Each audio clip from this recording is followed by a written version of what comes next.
Jackie, Hi, how are you?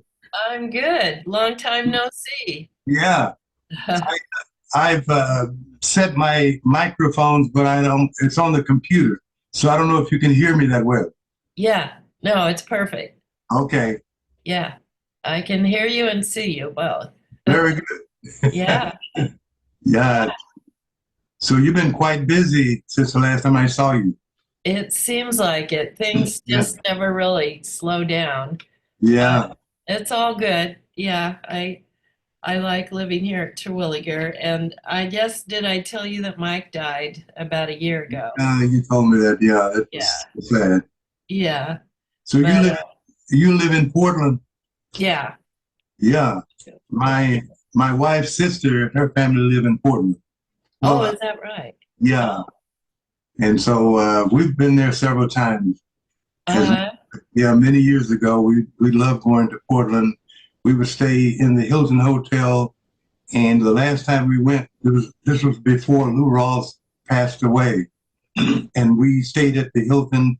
And across from that is a park, and so he was performing. So we went there and saw him perform. Oh, really? Lou Yeah, Rawls? Oh my gosh. yeah, Oh, that but sounds incredible. we love Portland. And we have friends. As a matter of fact,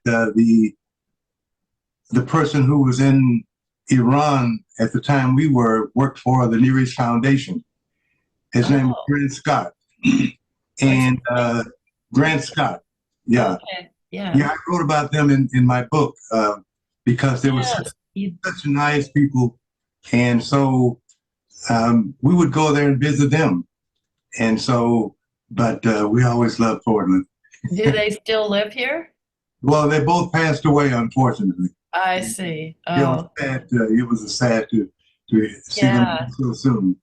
Yeah. Such Oh, such wonderful spirits, though I tell you. oh, yeah. Yeah, Oh, and they were very cordial to all the Peace Corps volunteers when I was there. so you would go and visit them. Oh well, most of the volunteers would go over there when they got tired of the food in the cafeteria, Right. and so I think they outstayed their welcome in many cases. But the Scots tolerated us.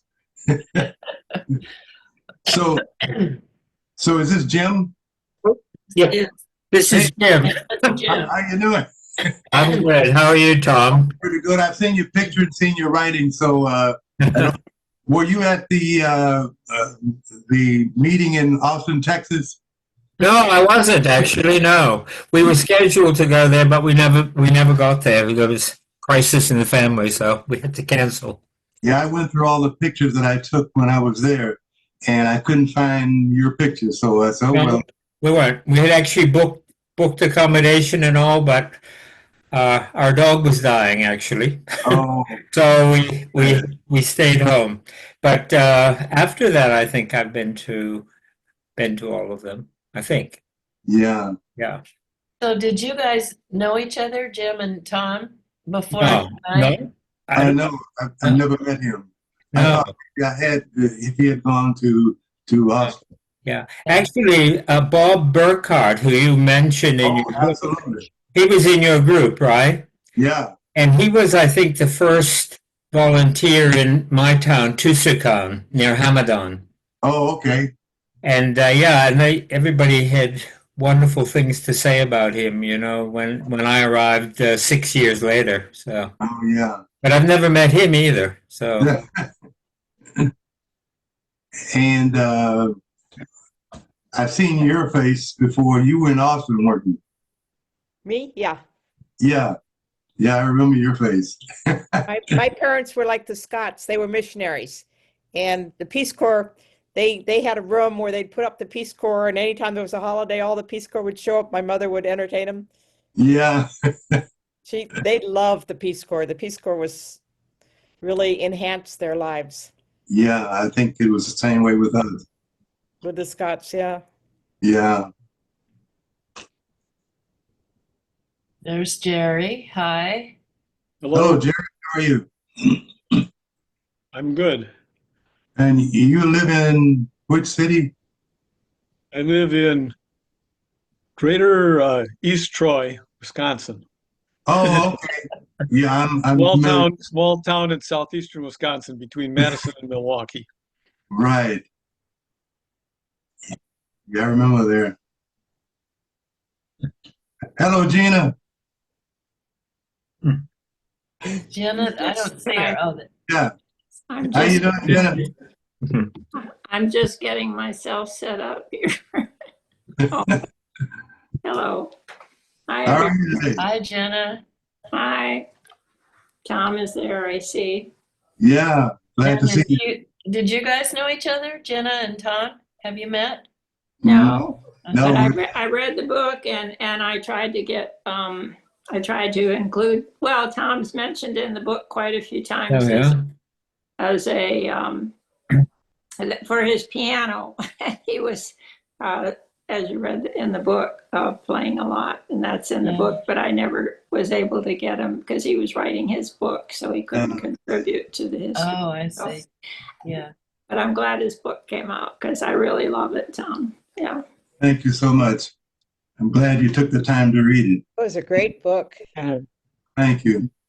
So we're going to wait a couple more. We're going to wait 3 or 4 more minutes to see who all shows up. So, in other words, don't start talking about the book yet. No, we won't.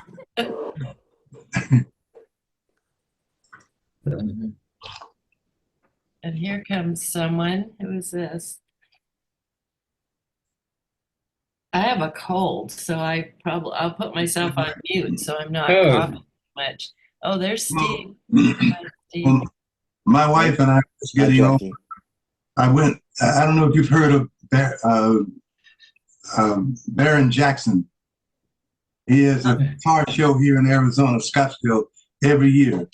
And he brings people from all throughout the world. And these people bring all their cash with them. And they spend millions of dollars. And I tell you, this place was so packed. But I made a mistake. Usually when I go to a large gathering, when I go to my fraternity meetings, if it's a large gathering, I put on my mask. Uh-huh. But so I had an invite from one of my fraternity brothers and went there, and this place was so packed, but I made the mistake of not wearing my mask. Oh. And so I contacted some form of COVID. Oh, No. what a shame. Don't know which one of the rascals it was, but he got me. And so then I came home, and unfortunately I gave it to my wife. So we were both sick for greater than 3 weeks. Oh, no. God. Yeah. Was We- that recently? Yes. We're just now at a point where we don't have continual coughing. Oh. So it was, I tell you, so I learned my lesson. You know, it's sometimes you have to, as John Dewey say, you learn by doing. So I, so I didn't do. Boy, but we're fine now, and so. Well, that's good. Well, that's Usually it's good not because that- that long COVID is a big problem for some people if they get it. Yeah. You know, the symptoms never go away. Yeah, I don't know. One of these. Just reading something that 5 years after contracting, Oh, no. and one of my cousin's kids had COVID. Well, probably back in 2021. And Wow. both she and her husband, and they lost their sense of smell, and they Wow. couldn't smell anything for 2 years. I don't know. I haven't seen them lately or talked to them lately. I don't know if they've recovered, but the effects can be long range. Yeah, long term. Yeah, And I wear masks all the time as well. Yeah. Grocery store, absolutely. baseball games, Yeah. symphony, whatever I'm doing. Yeah, I don't know what was wrong with that. Cancer patient, and oncologists tell me if I get it, I could have serious trouble. Mhm. You know, Jerry, there was a Like Zoom meetings. report last night on. Can you hear me? Yeah. There was a report last night on the news There was a specialist from Brown University, and he was saying that most long COVID cases happened in 2021, early in the epidemic, and that there's very few people who get COVID now have long COVID after they've passed through that. Well, They don't know why, but anyway. what I've noticed is it's a lot milder now if you get it than it was a couple of years ago. I just had Thomas that saying 3 weeks. month That's ago. no good. What? Thomas said 3 weeks. That's no fun. Yeah, No, that was no fun at all. Yeah. no. Yeah. Well, it is 5:02, so maybe let's go ahead and get started. And I think, Tom, you were meeting us sort of informally as we logged on. Is there anyone, do you know Steve? Should we? No. Okay, let's just each of us say our name and just very briefly, and then we'll get started. So I'm Jackie Spurlock. I live in Portland, Oregon. Just Okay. I'm Jim Good. I live in San Luis Obispo, California. Oh, great. Jenna. No, I'm Jenna Wangsness. I live in DeLand, Florida. And Jerry. You're on mute. Jerry, you're on mute. There. I live in East Troy, Wisconsin. Eliza Eliza Bird. I live in Berkeley, California. Oh, Berkeley. and Steve. Steve Horowitz. I live in Santa Fe, New Mexico. Oh, great locations. And I'm Thomas Piller. I live in Chandler, Arizona, which is outside of Phoenix, all the same. And so most of you know I'm from Huron 1 group. Yeah. The first. Well, let's just go ahead and Todd, why don't you talk to us about your book or yourself or the Peace Corps, whatever you'd like to say. Well, first of all, I retired in 2010, and people kept asking me, well, they had been asking me throughout the years, once they learned I was in the Peace Corps, when are you going to write something about the Peace Corps? I think it was some of the people from my group, Patricia Walsh, kept asking me, John McKee, and a few of the others. And they wanted to know when I was going to write something. I told them, I said, well, one day I'll write something. I don't know how I'm going to do it. So throughout the years, after having been asked when I was going to write something, I said I'd have to do it at the appointed time. And I didn't want to, my life was somewhat different from anyone else who was in my group. And it was an initial shock to me going into the Peace Corps because I had never, most of you, if you read the book, you know that I grew up in a small town in Arkansas, less than 3,000 people. And when I was growing up, it was kind of difficult during my situation. And so I didn't have a vision of where I thought life would take me. The early years of my life were even though my father and mother were teachers, my father professor, it still didn't rub off on me at the early stage because I was such a mischief kid.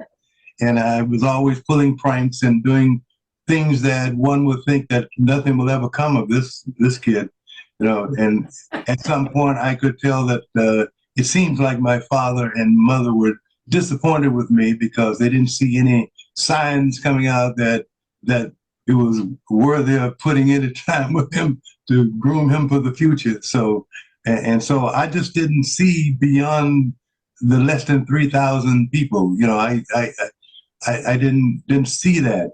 And it was only until I had a relative, excuse me, that had never met, that came from St. Louis, didn't know who he was, and heard this relative and my mom discussing giving me an opportunity to travel to St. Louis for the summer.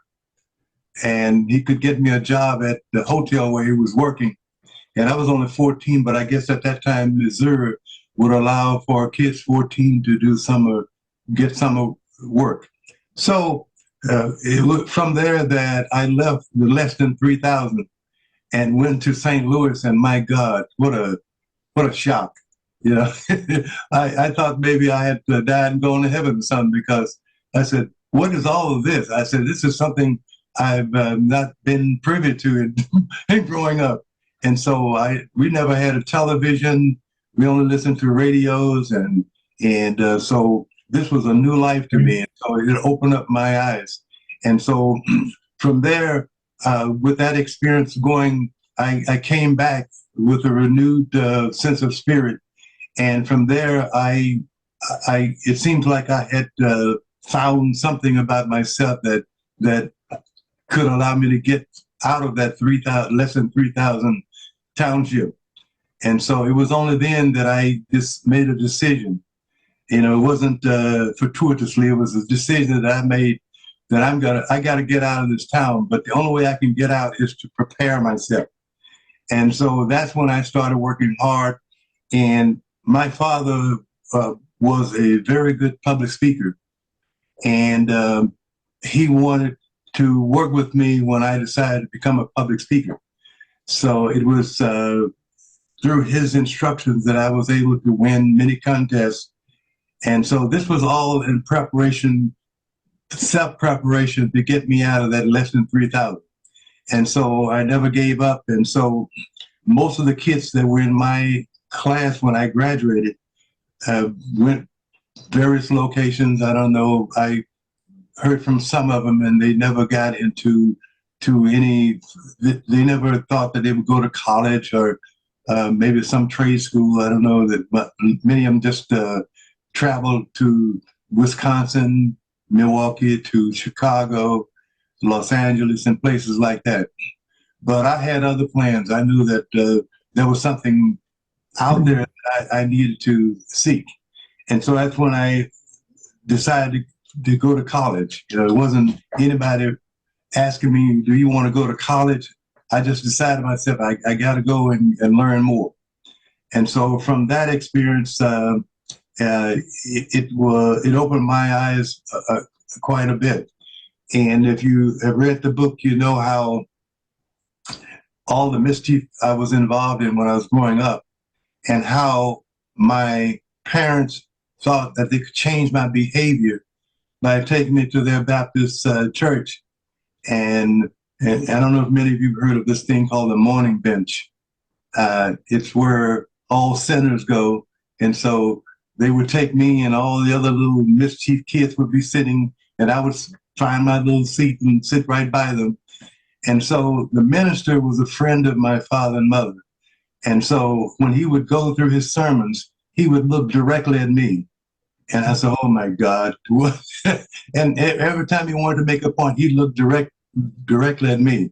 And I thought, well, this must have been a conspiracy. You know, he must have talked to my parents, because he was preaching to me. He wasn't preaching to the congregation. And so, but I was not interested. So I would sneak out and go to this little building next door, where there was this nice little like upright piano, and I started bamming on it. And I'd bam and I'd bam and I'd bam, and I was trying to find something that sounded good.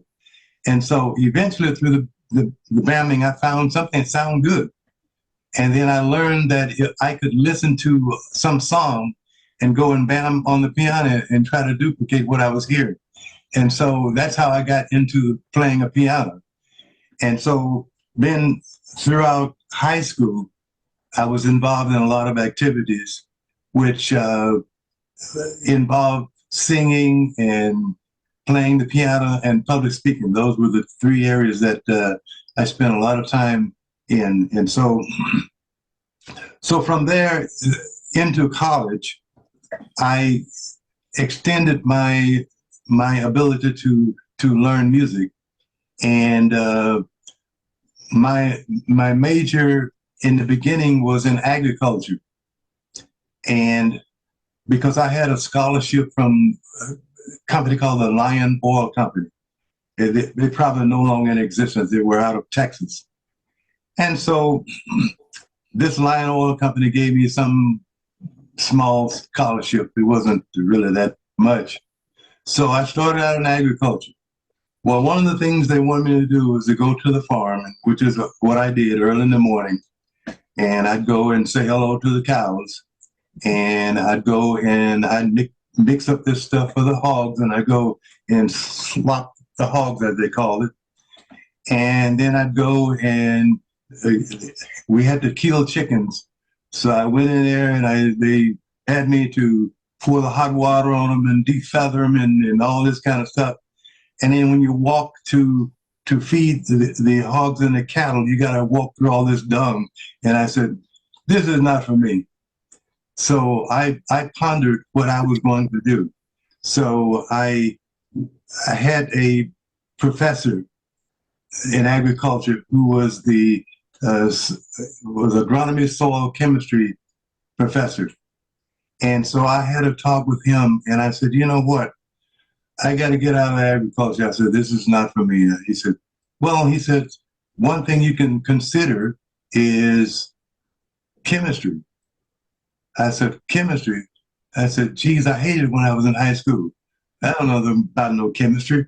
He said, well, I'll work with you. You know, he said, that's a good field to be in. You need some technical field to be in. I said, well, okay. So he advised me to use the soil chemistry as the major and chemistry as the minor. And so I said, well, I don't know if you've heard of what was called the CUDA preference examination. It's kind of an examination was given at a lot of, I guess, colleges that would help an individual to determine what field you should be in, what career path you should take. So I took it and said I should be in music. So I got called home and I talked to my father and mother. I said, oh, I just took this CUDA preference test and it told me I should be in music. And they said, well, did you get a scholarship? I said, no. Well, who's going to pay for it? So piece the heck out of me. So I went back to my soil chemistry advisor, and he said, well, you know what? He said, you can always do the music and use that as a avocation, and then you have a vocation in the scientific world. And he said that's going to get you more possibilities in the future than music. You just use music, and you can always go to the music. And so that's how the two got married together. So I'm in the musical world, and I'm in the scientific world. And so, so Tom, let's hold it right there for a minute and sure. open it up to any questions or discussion that people have. It's a fascinating story, and I think it's different from most of ours. So I don't mean to interrupt you, but I just want to get in a little more group participation too, if anyone wants to ask a question. Yeah, I have a question. I really enjoyed your book, Tom. It's really very interesting, and particularly how your music became such a important part of your whole experience in Iran. I mean, think about soft power. I mean, the Peace Corps was one kind of soft power, and American music was another kind of soft power, I guess. And people like Duke Ellington wandering through your neighborhood when you were there and so forth. I was wondering if you what your experience was regarding the issue of race in Iran. Did you ever encounter any uncomfortable experiences or any kind of discrimination because of your color in Iran, or was that because you say at one point in the book we looked alike when you're talking about the Iranians? So I just wonder if you can elaborate a bit on that aspect of your experience. Well, we'd have to go back to Peace Corps training, and I was trying to, maybe I wasn't going quickly enough, but I was trying to go through this synopsis of how I ended up in the Peace Corps training. And if you've read the book, then maybe there's no need for me to go back and recapitulate and talk about that. But in the training, I'd have to start there to answer your question. Is to say that out of all the training, they never said anything about race. Never came up. As a matter of fact, they never discussed with me, you as an African American going over to this foreign country. Here are the things as an African American you should be aware of. And here are the customs, mores, and the customs mores of this country. And here are the things that you should be looking out for. None of those discussions ever took place. So it was kind of walking in darkness. And so I didn't know what to expect. So when I got over there, what I learned was that it was kind of like we were going on divergent paths rather. Here I'm coming out of what was considered the beginning of the civil rights movement, and going over there where you have the Shaw's White Revolution, which is the bloodless revolution, and finding that there are some parallels between these two situations. And so I just went with the understanding of I'll be me. I don't have to be anybody else. And if I'm accepted, then I am. If I'm not accepted, then the problem is not me. But once I got there, I learned that there were histories that I was unaware of, particularly never talked about in training about in Mossadegh. They never talked about in 1953 when Kermit Roosevelt, with his 3 days trying to overthrow, and subsequently did overthrow, as you remember, overthrow the government. And so my going in there, learning that there's a lot of apprehension on the part of the Iranians, not toward me as a Black person, but toward anyone coming in. They label us as CIA agents. So we had that hanging over our heads. The other thing is that I don't know how they knew it, but there were 5 African Americans as part of the group. They knew the number of African Americans, and they sought to discredit the Peace Corps and to say that the Americans are trying to show empathy toward the Iranian people by saying we're sorry for 1953, and so we're going to have another modus operandi to send Peace Corps volunteers in as spies.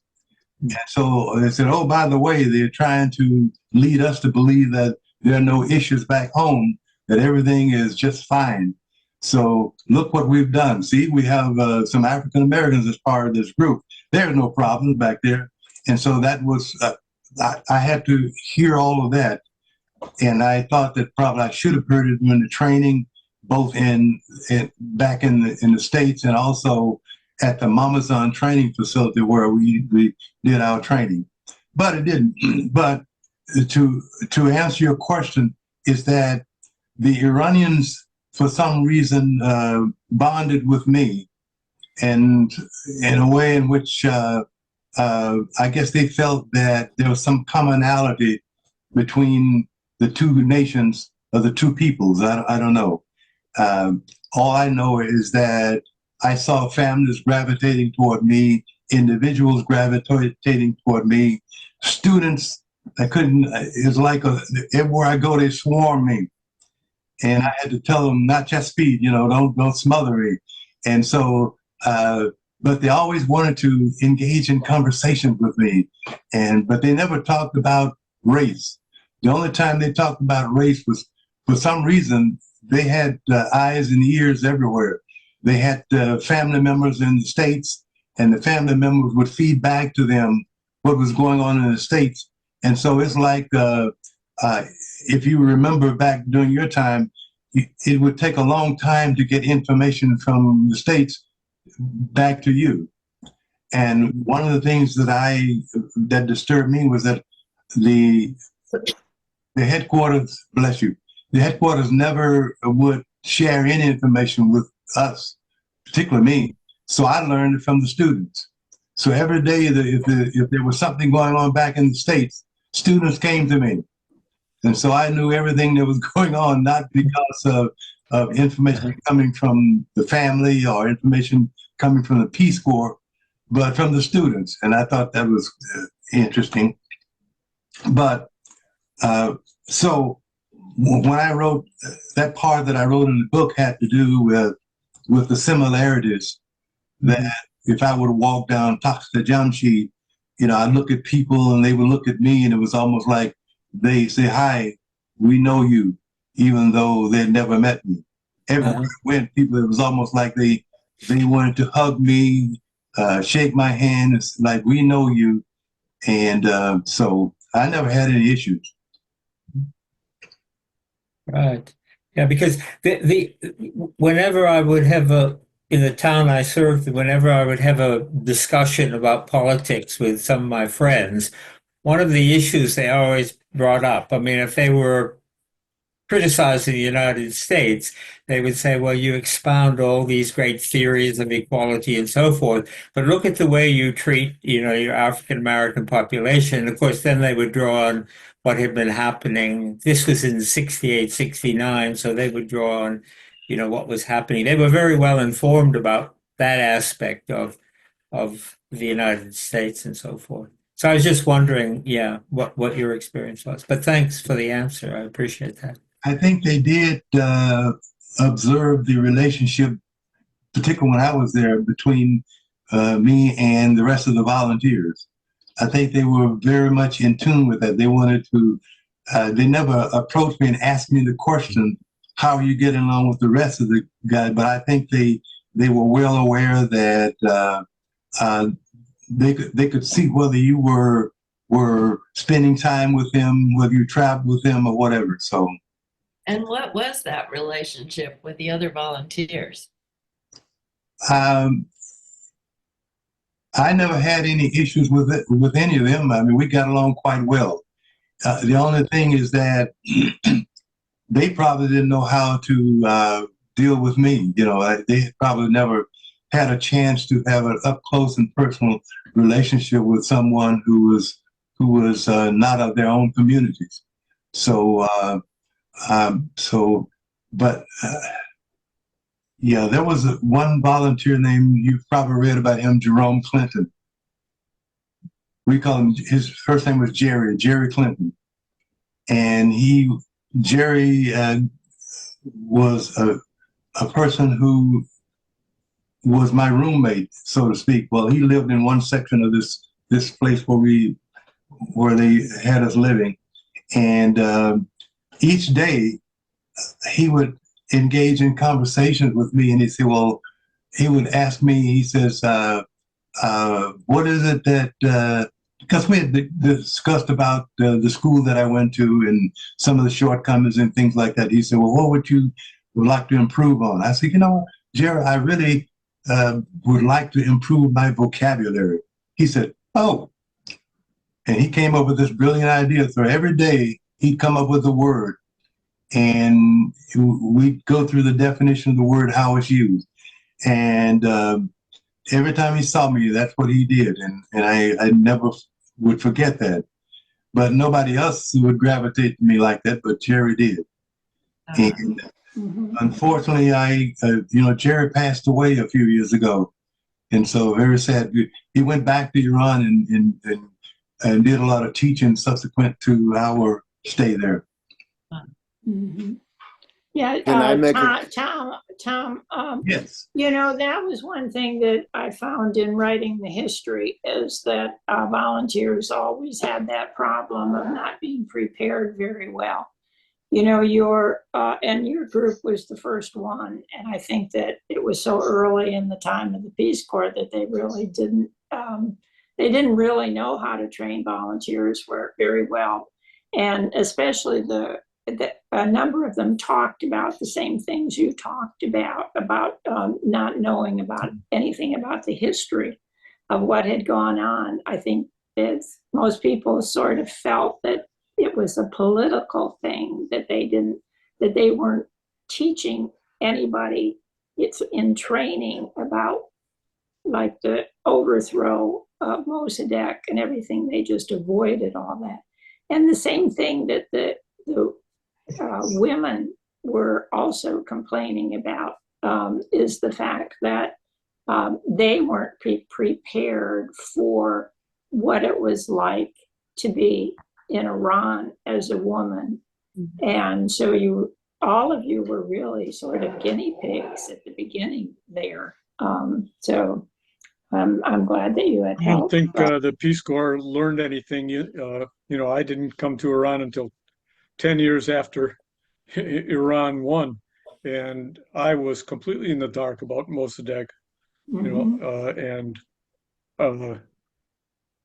one of my coworkers asked me about it, and I didn't know what he was talking about. I said, "Oh, the CIA wouldn't do anything like that," and they laughed at me, and we went on with life. But I had no clue about any of that. So Eliza has her hand raised, has a question. Thomas, did you ever get a chance to go back to Iran? No, I never did. What about? Go I ahead. wanted to go, but circumstances didn't allow for it. We all keep hoping that things will calm down again. I got to go in 2015, but I would love to go again. Yeah, I would love to go also. But Did you have the opportunity to make Iranian friends once you came back? Oh, absolutely. Most of them got in touch with me through Facebook. Uh-huh. So I have lots of them that I communicate with. And and there are some that we have the Iranian New Year celebration every year. And I've been going to that for. Oh, you work there. Huh? Yeah, so I go to that every year, and but I don't get a chance to see a lot of them nowadays, and it was some years ago. I worked with two Iranians, one at a company called Genrad, and then the other one at a company called Motorola, and so I had a chance to talk with them in Farsi, as we would normally do when we didn't want anybody else to know what we were talking about. We'd switch to Farsi. That was so funny. But yeah, I still hear from a lot of them. And as a matter of fact, some have been trying to put together a book. And I had been trying to get from them, what is the purpose of your book and what is it going to entail? And I never could get a clear answer from them. And they wanted a list of all the Peace Corps volunteers that were in Iran, and I guess they were asking, well, what do you need that for? I said, I sent them some information. I said, well, here's some information that's been printed. It's this public information. Won't you use that? And I said, there's a history book that's been written, and all you got to do is go and purchase that, and it'll give you a wealth of information. But they still try to insist on getting the names of the volunteers. And they even got in touch with the Peace Corps Iran Association and tried to get names. I said, well, I wouldn't give them anything until they tell you exactly how they're going to write it. If they talk to me, I don't want to going back over there and the Ayatollah comes knocking on my door. Tom, I have a question I like to ask, which is from the research I did and all. Well, how did you come up with all these details? Did you write letters home that you kept, or did you keep a journal? Because your description of all the time in Iran is so detailed. It was amazing to me how much, even down to the the way people looked. You were very good about describing people's features, and it's like you really knew them up close and personal. You don't remember that from just pulling it out of your memory, do you? No, let me answer your question two ways. One is that if you notice in the book that I had the privilege to get a tape recorder, tape player, all in one, cassette player. And from there, I recorded all kinds of events. I wrote letters to my parents and I told them to keep everything, don't throw anything away. I was keeping a log of a lot of things, and I had all kinds of information. I would send them a Tehran journal every week. They got through the mail, I sent it to them. So I used this whole stack of stuff to go back and refer to. Yeah. And so I had a wealth of information. And one thing I wanted to tell you is that my experience in government and industry allowed me to become very adept in technical writing. So I used to write journals, I write abstracts, policies, procedures, manuals, you name it. And so that was from the technical side. So when I retired, I had a decision to make. Would I get some ghostwriter to write my story? Could I write it myself? And I said, well, I don't want somebody else writing this story. I said, I've crafted out the way I want this story to go, and only I can write it. I said, but how do I write it? I can't write it using the technical expertise I had. So I went to school. Went to classes, went to the internet, had a lot of Zoom calls, and I joined one group, a writers group, and I would write stuff and I would send it to them. And what I learned is that you had a decision to make. Do you want to, what's your writing style? So I chose it to be narrative. And in going through this whole process of learning, I learned that you had to use sensory details, that it's more of showing as opposed to telling. So in my case, I felt that I need to show and tell. So using all this information, I siphoned from it the part that I wanted to show, and then the part that I wanted to tell. And so that's how I was able to describe the people in such a way that I had already written about them. And they said the best way is to allow somebody to know the person that you're writing about to some extent, as opposed to say, here's John Joe, and he did such and such a thing. And when John Joe walked in the room, he sat down and we talked, and that was it. Well, as you well know, the sensory details say you got to say how did he come in, what did he see, what did it look like, et cetera, et cetera. But using all the sensory details. So that's how I decided to write it. It's like how an actor in a movie has to prepare ahead of time for the role. So right. Yeah, you went and studied how to write yes. the story. I think that's fascinating. Yeah. I started back in 2017. Started putting the whole thing together. And so it took a long time. I felt that I needed to become adept in that kind of writing, literary writing, as opposed to technical writing. I couldn't use that anymore. I had to go to something different. But I wanted to make it interesting, because you can write sometime and it makes no sense. And I wanted it to be interesting. I wanted to tell a story. I wanted them to be, once they would read the story, they could kind of follow along and maybe empathize with a character of some sort. So that's how I approached it. Thank you. Mm-hmm. I was wanted to go back to Jim's point a little bit about race. I think, it wouldn't make much difference in your special circumstance. I had a hard time, I shared, virtually almost all the experiences you did going to Iran and not knowing what what I was getting into, not knowing how I was going to, whether my job would work out or whatever. But you had I'll call it an advantage, where music, I think, is almost a universal language. You almost had a built-in um, way to appeal to virtually every segment of the population anywhere. If you can play the piano and sing, I think that's a that's a huge icebreaker, and that's an outstanding way to get people to know you just through your music. And by having them know you, you can find out a lot about them as well. And I don't know, I personally think that that was a big advantage for you.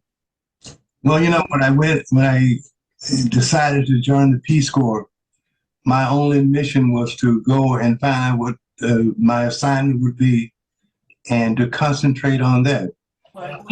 And so my mission was going to be in the agricultural area and learning when I got to Iran that I would be teaching chemistry and soil chemistry at this college. That was my main focus.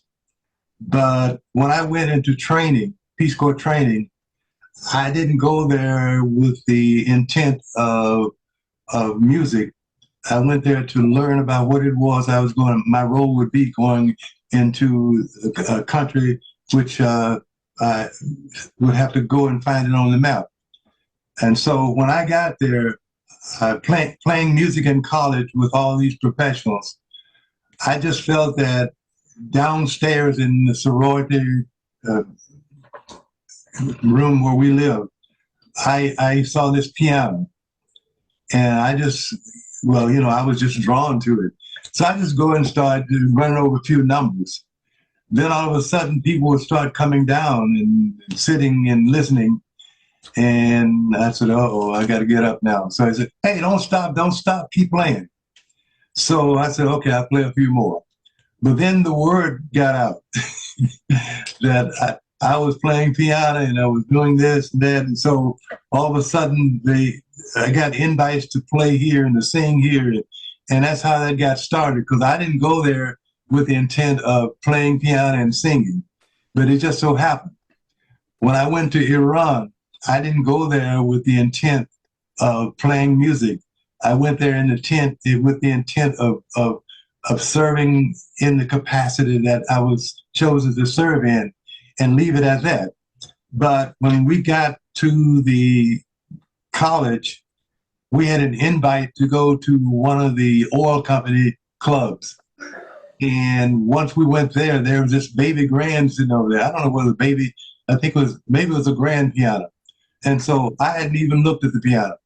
So I think it was Pat Walsh who came to me and said, "Did you see that piano?" I said, "What piano?" She said, "Sitting right over there. Did you see that piano?" I said, "Oh, yeah, I saw it." "Well, don't you want to play?" I said, No. And so I didn't ask anything. They went and talked to the management and said, "Oh, by the way, we have this Peace Corps volunteer who plays the piano and sings." And so the management came to me and said, "Hey, we've been informed that you play the piano. Would you like to play?" I said, No, I don't. And they go, No, go on and play. Go on and play. So they they pushed me into going and sitting at the piano and playing. So I started playing, and then all these people gather around and start getting up, dancing. I said, "Oh my God, here we go." And so the management came to me and said, "Oh, I talked with the other guys, and we want to give you a honorary membership to the Imran Club." I said, "Oh, I couldn't take that." No. We already made it out. Here it is. I said, "Well, you know what?" I said, "I'll take the membership if you give the other volunteers membership also," because I didn't want them to think that here I am getting the membership, and we were told, "Well, you can't accept any kind of gifts and things like that when you go to the country. So I said, well, I said, if all the others get it, then I'm not singled out. So he gave membership to all of us. And so that's how I got started. Then my name was out there. So I didn't ask for it. It just came to me. I mean, people kept calling me and sending emissaries to talk to me. We heard about your playing. We want you to play here, play there. And so after that, my mission of a chemist got pushed back. You know, nobody wanted to talk to me about chemistry or soil chemistry and all that. It was all about the music. So that's how I got started. So the demand just went up, and I had no choice. You know, I couldn't turn them down. And so that's how it happens. Didn't that improve your personal status? I mean, do you think that it Precisely. affected your ability to communicate with your students better because they knew you had this that you were appreciated, or you had this other skill that I'll say raised your status in their eyes? Yeah, and I did. I juxtaposed that to what if these volunteers are observing what's going on and it's not positively accepted. Because I can tell you that I think I wrote in the book about that, is that I felt being watched while I was there. And I saw some of the same people everywhere I went. And I don't know whether it would have been American governmental people or Iranian. I know Sabak was quite active in our area down there, but I don't know whether it was emissaries from the Sabak office or where they were from. But they were always cordial to me. They were very nice. But I wondered how in the world they know I was going to be here, and who told them I was going to be here, and why are they here? I mean, they can't be in Isfahan and then back in Ahwaz and then in Tehran, the same people. I said, wait a minute, who are these people? So I just felt that I don't know whether because of the way in which we entered Iran, them thinking that we were spies. I don't know whether I was being watched or what it was. It could have been the Peace Corps because they heard that I had been playing, and I know that Dr. Cousin in his travel to Ahwaz talked with me, and he said, oh, by the way, I hear you going all these places playing music. I said, yeah, I told the guy up in Tehran, that's what I was going to be playing some music. He said, but they tell me you're making a whole lot of money. I said, oh, yeah, is that right? I said, wow, that's news to me. So I said, no, I'm not making any money.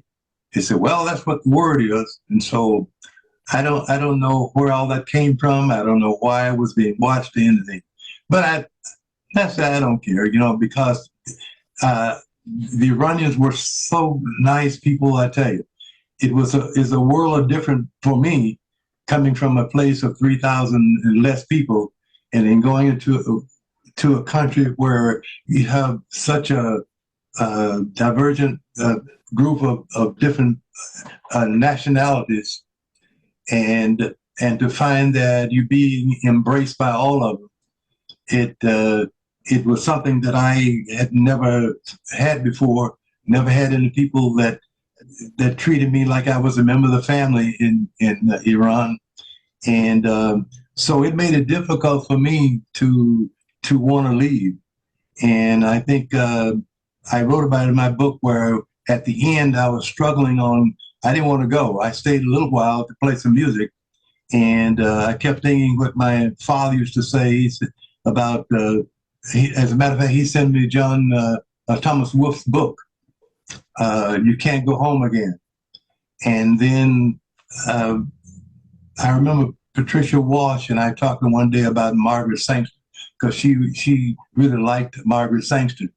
And she was telling me about Margaret Sangster, and there's no greater joy than the joy of going home again. And so at the end, I struggle with going back home and entering into that situation or staying in Iran for some period of time. And so uh, I struggled with that, but I finally realized that my dad and mom wanted me to come home, and I took security this route back home. I went to India and throughout the Holy Land and throughout Europe and everywhere, and so it was a golden opportunity for me. But back in Iran, it was hard for me to say goodbye, when I was leaving because of the way I had been treated. I stayed with a lot of families, they they say, you got to come and stay with us the weekend. So I would go and stay with a lot of Iranian families over the weekend. I think that it's not unusual that you probably were an assignment for a SAVAK agent or maybe more than one. I know certainly a lot of my fellow Peace Corps volunteers that were in the municipal planning field ran into SAVAK regularly. I worked in an office situation, and there was a SAVAK agent on our floor. He would speak to me virtually every day when we were having our bread and cheese. And eventually, after a month or even two, he realized that I was there to do a job, not to cause any political concerns. And eventually, he moved on. Actually, moved off the floor to a different floor on the building. But I was told by my boss that there was a SAVAK agent on the floor. He didn't tell me who it was, but it didn't take long to figure it out. And I think that virtually all of the volunteers, let's say the non-English teachers, probably um, had someone monitoring what they were doing. Anybody that was doing a professional job. Well, I was an English teacher in a very small town uh, between Isfahan and Shiraz, and I had a run-in with Sabak. I had the idea that it would be fun for my students to have pen pals with an American student. So I set this up through an organization. Every girl, these are like middle school girls, and they each had a pen pal in the other country, and they were writing letters back and forth, and I was helping them. And after a while, the principal took me into her office and said, "You can't do this." And I said, "Why?" And she said, "Well, Savak is not going to allow all these letters going back and forth between the two countries. They don't understand what you're doing, and they said you have to stop." Through my music, it did afford me a lot of privileges probably didn't get afforded to some of the other volunteers because no matter where I went, if I ran into the police or I ran into the gendarmerie, they all knew me. As a matter of fact, traveling from Akbars back to the college, they look in the windows, oh, Ahoy Pilel, the family. And so they knew who I was. And so even in Tehran, when we were having all the riots after,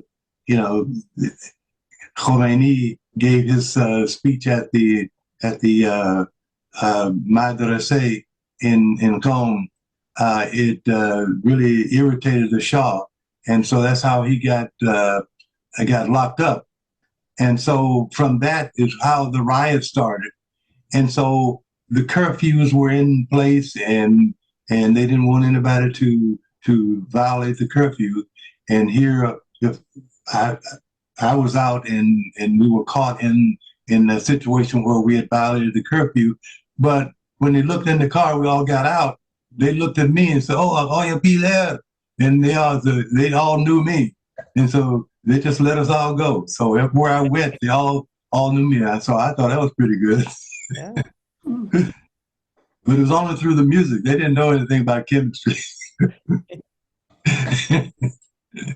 Tom, I'm interested in when you arrive, your group arrives in Iran, you say at one point, we experienced being celebrities for a short time.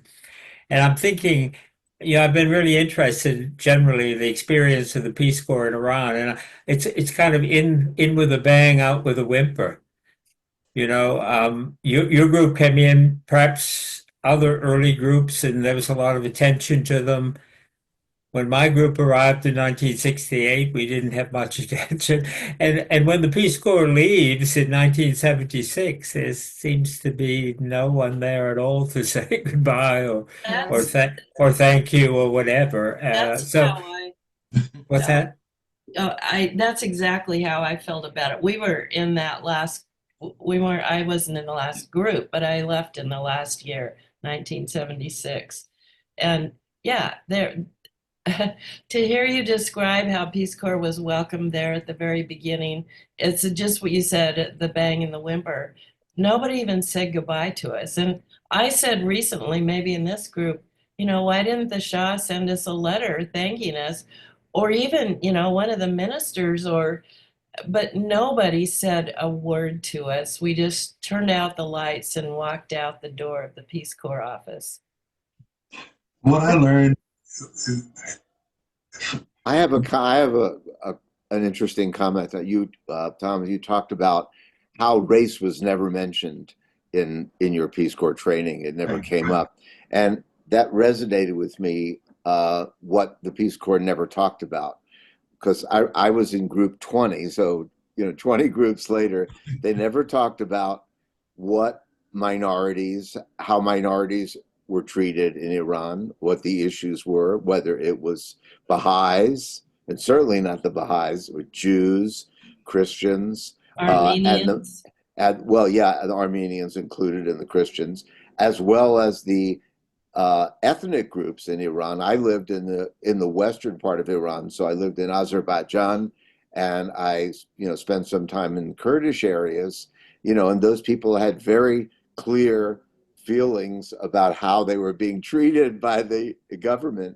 And the Peace Corps seemed to be so afraid of talking about any of those things, whether it was because there was a Savak member among the Iranian faculty, which I think a lot of the Iranian teachers believed somebody was a Savak member, or there were other reasons. And there was somebody in our group who was an open Baha'i. Nobody knew exactly what happened to him. I don't remember, but most guesses are that he was what they called in those days deselected because of being a Baha'i and how Baha'is were regarded in Iran. But I thought that was a very good point, that race was one issue that should have been relevant and mentioned. But as I think back, all of the other things, I never knew how the Azerbaijanis felt about the central government and how they felt. They were on the short end of the stick and had a lot of resentment, and how their language and their culture were not given any kind of status. They couldn't even at that time play their music, in their Azerbaijani music, which was in the Turkish language that they spoke. They couldn't even play that on the radio. So anyway, I appreciate your comments about what Peace Corps did not deal with, because in my recollection, there was so much they should have mentioned, not the least of which, of course, was the US's history in Iran. We really never knew that unless you went to the library and read about it. So anyway, I just wanted to make that comment. I learned that the Iranians were very good at differentiating between the government and the people. Mm-hmm. They loved American people. It was the government that they had an issue with. That's why anyone who would come to Iran from America were treated like celebrities, And the time that Duke Ellington came to Iran, people just showed up in droves because he was an individual, not a representative of the government, and so that's how they were. The other point that you raised is that at Ahvaz Agriculture College, we all believe that Savak had people as part of the faculty and also part of the student body, because somebody just knew too much. It could have been that some of these students that would come and talk to me, how do I know? They could have been members of the Sarwalk. That's how they knew wherever I went. I don't know. Didn't tell anybody. Sometime I would tell Patricia Walsh where I was going. And so somehow they knew where I was going. I don't know. It was just interesting times. Tom, I have another question about your time there. You've mentioned Jerry and Pat Walsh quite a few times tonight. That's one thing that I was curious about. You don't mention that you traveled with other volunteers or went places with them. Were you concentrating? Sorry, I got a frog in my throat. Were you concentrating more on getting to know Iranians? You said you went to people's homes and they were invited you in and to stay and all, or did you travel or go to different cities to see volunteers? Volunteers spent their time there in so many ways. Some never had anything to do with other volunteers, and some, that's all they wanted to do was go and be with other volunteers because they weren't happy. What was your relationship with the other Peace Corps volunteers there? And also, before I forget, I've never been able to get in touch with Pat Walsh in years now. Do you know where she is? I'll get that information to you. What's that? Yeah, I'll send that information to you. I have her address and phone number. I'll send that to you. Okay, I used to have it and I haven't. She's never responded, so maybe I've lost the accurate one now.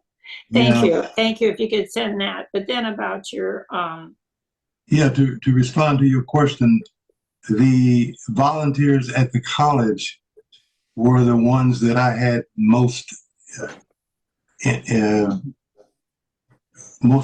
most of the time with. We traveled to a Bakhtiari tribe, all of us. We traveled to Isfahan, we traveled to Shiraz, and we traveled to Persepolis. Unfortunately, some of the volunteers at Atworth Agriculture College were in contact with some of the other volunteers throughout Iran. They would get invitations, they would go and meet each other. I never heard from any of them, unfortunately. And nobody ever reached out to me. So during the summer months, they would travel places, but nobody ever contacted me to see if I would be interested in making a trip somewhere with them or meeting with them. So it was just unfortunate. I think it was because you have to, and you do remember, it was during a time where most of the volunteers that I served with probably never had the opportunity to be in contact with African Americans. And so when you don't have that experience of interfacing with somebody who's of a different group, then it's kind of like, what do I do? And so it was kind of like two. I didn't know what I was going to do. They didn't know what they were going to do. I had never interfaced with many of them because of where I came from. Although when I went to St. Louis and Chicago during my college days, I was able to see a different life with respect to how people related to each other and how people were able to come together. And that was a time that was a learning experience for me. On the other side, most of them probably never had African American friends. They didn't go to school with them. And so one thing I learned when I was in training is that most of the volunteers went to Harvard, Princeton, Yale, you name it. And me, I went to a school where everything was hand me down. So of course they probably never had a chance to go to school with someone who may have been from the Hispanic group or from the African American group. So they probably didn't know how to relate to me. They knew that I was kind to them. They were kind to me, but that was probably the extent of it. They didn't know how to gravitate toward me, other than saying, "We love your music." Mm. Yeah. Yeah, I think that you're probably very accurate. Just personally, I was just in a white community growing up. I didn't know. I think the first Black person I met was someone in the Peace Corps, and so I think that's probably true. That I wouldn't have known anything about how to deal with someone in another race. I mean, things have changed, of course, now. But Yeah. there was so much segregation back then that that did happen. Yeah, and I can relate to being different also and not being accepted because I was a Peace Corps volunteer secretary and I was working. I had never gone to college, so in the same way, I didn't fit in either, and was not invited to go with people. Everybody was in college, had gone to college, and had master's degrees, bachelor's degrees, and here I was. I didn't get an education, a college education until I was in my 40s and 50s. So I can understand how you felt being isolated because I was that way also. But they were always nice to me. I never had anyone that showed disrespect or anything like that. You know, it's just unfortunate that many of them saw me only as playing the piano and singing, and not as a scientist. You know, and I guess that's something I see all the time, even nowadays, that people gravitate to you more if you're singing as opposed to you saying, well, you know, I'm a engineer, a chemist. Yeah, you know, but if you're a musician, it's almost like you're a special individual. They want to gravitate toward you. And so even here in America, when I've been playing music, you know, people just gravitate toward me for that music. And usually I wouldn't tell people. I said, what? As you probably know, sometimes when you meet people, they want to know, so what do you do? And so people never ask me, so what do you do? They just know that you're a musician, and that's all that counts. Mm. But you know, it's just something in life you observe.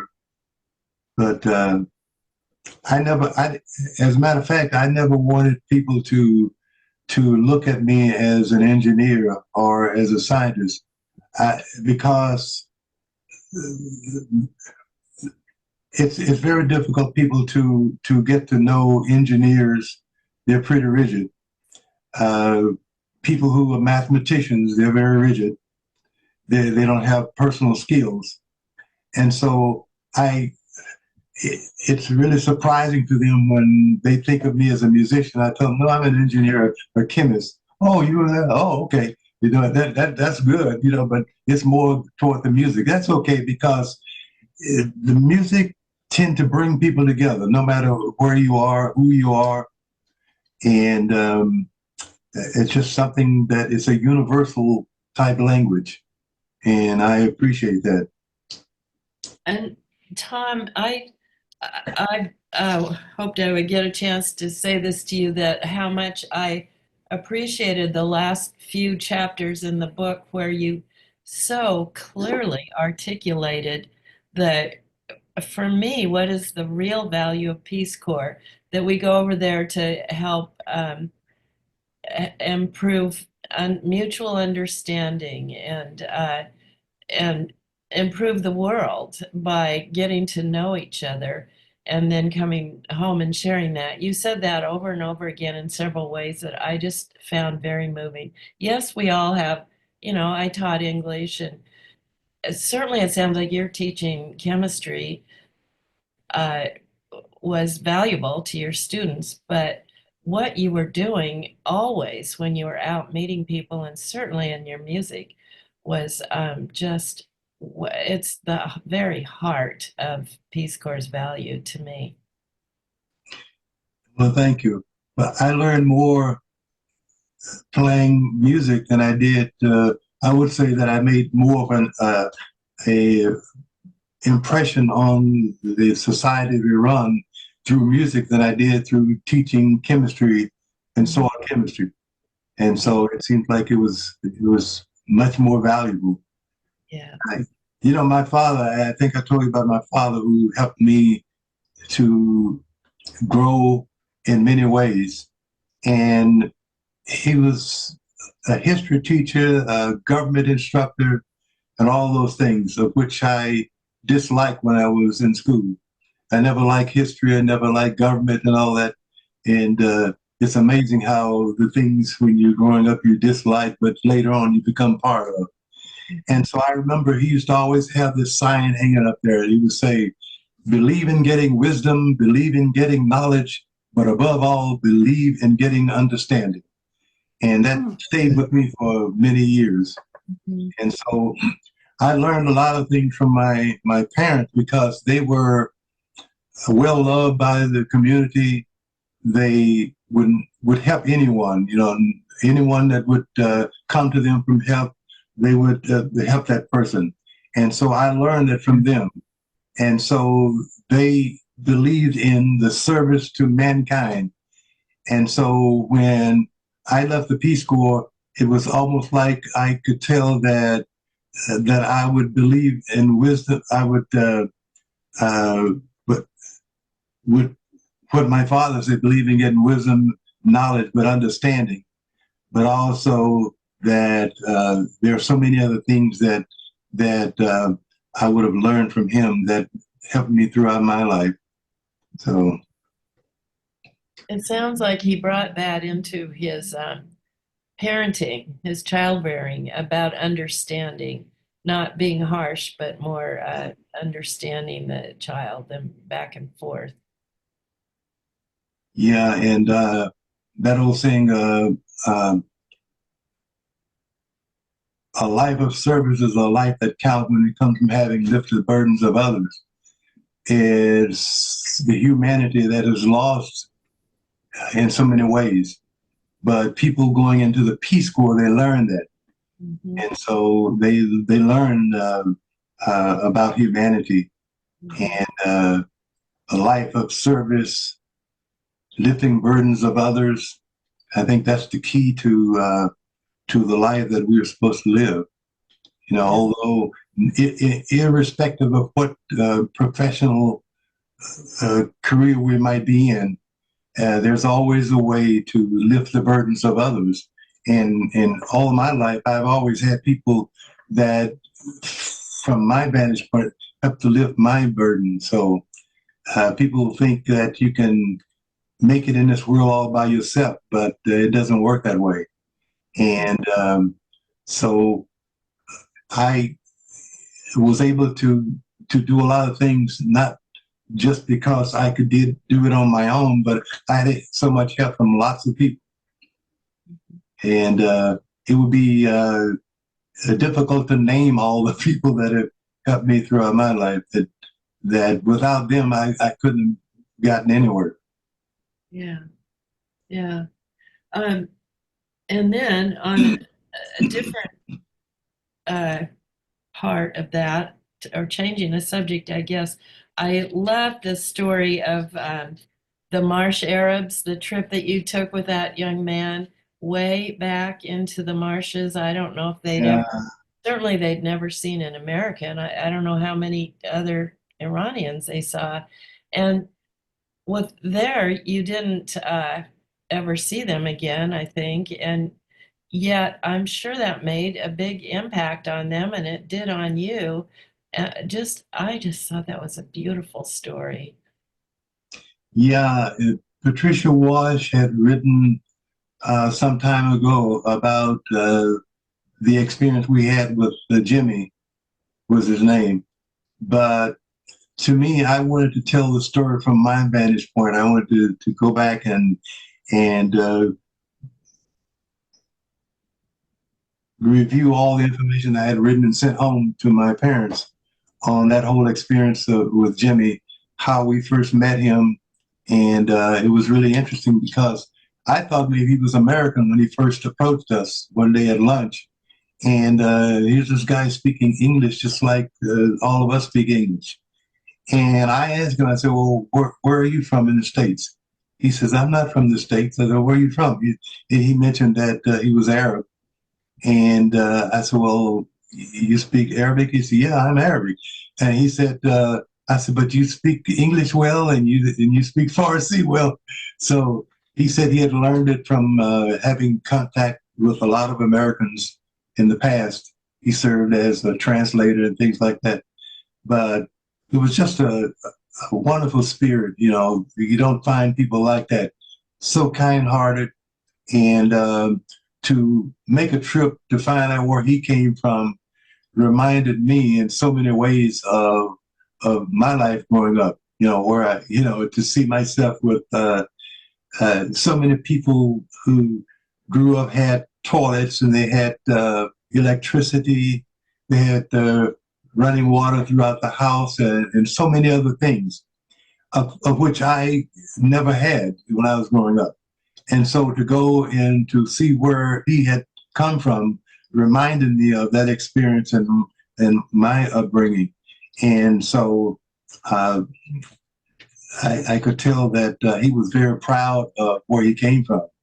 Because I think and I've seen so many people when they come from areas that are impoverished and they go to some other part of the world, wherever it might be, and they become part of that society, they have a difficulty going home again. And they can't go back to where they once lived, and they reject it. And so it's just a fact that I learned that, oh, there are some people that proud of where they came from, irrespective of where they didn't have running water, no electricity. And when we got there and I saw all these lanterns, I said, God, it reminded me of my upbringing. I could really identify with them, you know, the lantern and going in, there's no electricity, just the lantern sitting there. And can you envision somebody doing homework as a kid, sitting by a lantern trying to read stuff? And it's just, it's really something. But yeah, that was so great. His mom was great too. I mean, she couldn't speak any English, but sometimes you well know in your experience working in Iran, sometimes you don't even have to speak language. There is that hidden language of humankind that come through that say, well, I know you, I understand you, I hear you. You know, you just know it. In your dealings in Iran, you probably did the same thing. You came in touch with people who said they didn't speak any English, but at the same time, they knew you, and they were saying hello to you, and they saying, I see you. So anyway. Yeah. I have a question, Tom. It goes back to your early days in St. Louis and Chicago when you spent your summers there working. Yes. And I've always understood that in the 50s and 60s, and even more recently, that there were issues of segregation, discrimination towards Black Americans in that area of the country and other areas in the North and so forth. And so I was wondering what your experience was when you were there as a young boy. Well, you were what, 14, 15 years old when you were 14. were working there. Did you experience any of this? I mean, I remember Martin Luther King Jr., I think, said that when he tried to integrate housing in Chicago, he had such a hostile reception in the mid or 1966, 67, and it was worse, he said, than anything that he'd encountered in the South. So I'm wondering what your experience was earlier on. In during my time in St. Louis, as I mentioned in the book, I had just come from this small town in Arkansas, and I'm going into a big city. And what I saw was people of different races, nationalities, different countries that they may have come from. And history would show that even in St. Louis at that time, when people left the South going to St. Louis, Chicago, and Wisconsin, particularly Milwaukee, that it was kind of like in Chicago, there was the Jewish section, and there was the German section, and there was the Italian section. So, but it didn't mean that they couldn't commingle. So what I saw when I went to St. Louis is that there were small areas where Black people had moved to when they moved from the South to St. Louis. But it was like a cosmopolitan area, you know, the people of all races, and I had a chance to become friends with just about everybody. You know, the guy that I worked with at this company was Hispanic, and he taught me Lord's Prayer, Hail Mary, Glory Be, all in Spanish. And so I had never did I meet anybody like him, you know, in the town I grew up in. And so I had a lot of other friends through the Catholic Church and other places where this was just a different life. Same thing in Chicago. When I went to Chicago, I stayed, this was during the summer months where I was working from college. I would go to Chicago in the summer months to work. And so my aunt and uncle lived on the south side of Chicago, but I had friends all over. I mean, they were from the north, the west, the Cicero, you name it. So it's just that you have to acknowledge that back in the 20s and whenever, people who moved from the South went to the south side of Chicago. But they didn't all, not all African Americans would live on the south side. They lived everywhere. And the same thing with people, the friends that I made when I was there. So it was just a different life for me. And that's why it made it much easier when I went into the Peace Corps. It wasn't really a much of a shock to me when I had to now be in a situation where there are more people than just the African Americans that I went to school with. So it you know, you see both sides of it. If that made any sense when I said they moved from the South to the south side of Chicago. Thanks. But you're probably familiar with that, right? Though that's south side of Chicago. And, Yes. Oh, yeah. Mhm. so Thanks. Well, are there any more questions? I don't know if any of you, I think Sergeant Shriver had gone when probably most of you had come into the Peace Corps, but what a wonderful individual. You know, I was fortunate enough to get to meet him and to have some time with him, spending with him, and to get him to live out what he had promised most of the volunteers, and that was to help them after they left the Peace Corps.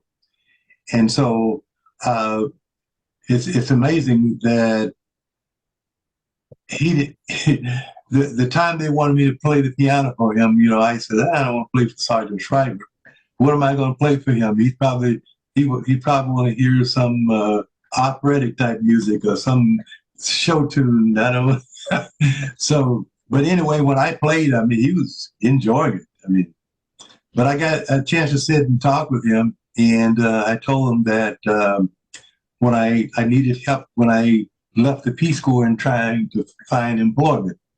So he had Dr. William Cousin, who is funny enough, going back a little, when we were there, it was an interesting dynamic between the Near East Foundation and the Peace Corps office in Washington, D.C. They had made some agreement with the Near East Foundation that they would be responsible for Iran 1. So when we got there, we thought that Dr. Cousins was the head guy, but we found out that the real guy was Bill Fuller, who was the director of Near East Foundation.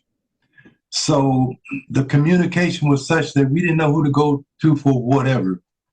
They didn't even give Dr. Cousins the title of the Peace Corps director in Iran. He was just called the Peace Corps representative. And what did that mean, Peace Corps representative?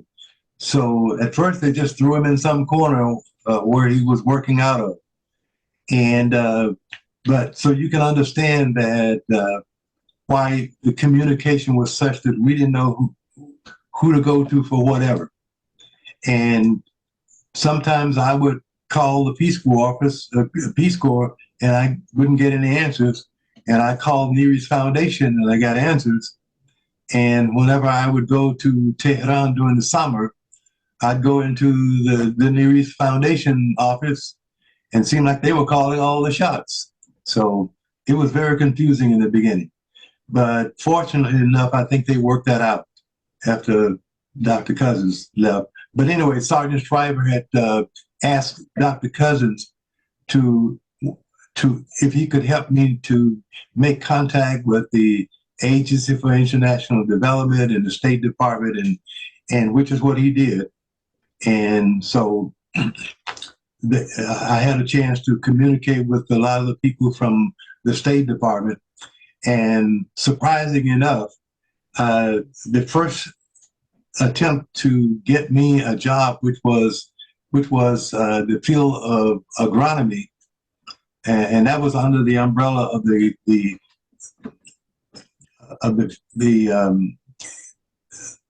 field that I went into, which was soil chemistry. And so they sent him a letter and said, well, he doesn't have enough experience. And Dr. Cousins said, wait a minute. He doesn't have enough experience. You're asking for someone from Peace Corps whose background is agronomy and those kind of things. But you're accepting the other guys over here who are liberal art majors. He said, help me to understand that. And I don't know. So they wrote back and said, well, we don't have any opportunities. And he was very upset, Dr. Cousin was. So he took another route. He talked with people back at the State Department. And so we finally got me this job. So I was to contact them once I got back into the States, which is what I did. I contacted them and said, okay, we're working on the paperwork. Meanwhile, there's the selective service that's on my back. It says, they wrote me a letter saying, we're coming to get you. So, oh my God. So I got selective service on my back. These people in Washington, D.C. dragging their feet. And I don't know what I'm going to do. So I get on the phone and I call them. I said, look, I got the selective service on my back. They're telling me that I have 30 days. If I can't show proof that I got the job, that they're going to yank me and put me in the military. I said, oh my God. So what happened, they told me in Washington, they said, no. It's just, we wait on a final signature. There's no problem. And so the job was really to go to Laos as a technical director. And what happened was that they drug their feet. My father knew a person who worked for the Department of Agriculture that lived in Little Rock, Arkansas. And so somehow he had talked with that person, and they came all the way down to talk to me. And he went back after he had talked with me and said, we got a job for you. Soil conservationist, soil chemistry. I said, oh, great. I said, well, I'll take it. So what happened is that once I took the job with the Department of Agriculture, I get the letter from the State Department. It has something that says that your passport, we had the picture, your passport has been completed, and we want to offer you the job. And I said, well, I just took the job with the Department of Agriculture. I'm going to do that. So they sent me. I said, well, what does the job entail? So they sent me this letter, and I had already taken the job with the Department of Agriculture and moved to Sioux Falls, South Dakota. And so from there, that my father intercepted the letter. I said, open it up and see what it says. Well, it says technical director / counterinsurgency agent, and that it was not going to Laos, but going to Vietnam. And your training would start at Langley. And my father said, no, don't touch it. He said, just tell them you don't want the job. He said, because they want you to be a spy. Yeah. And I said, no. So I turned that job down. So, but it wasn't to that Dr. Cousin had failed at what he was trying to do, but he had succeeded in getting me the job, but it was the wrong job. I was about to go to no Vietnam. Wow. So that's a great story. And we are just about out of time. But I have one more question for you. Yes.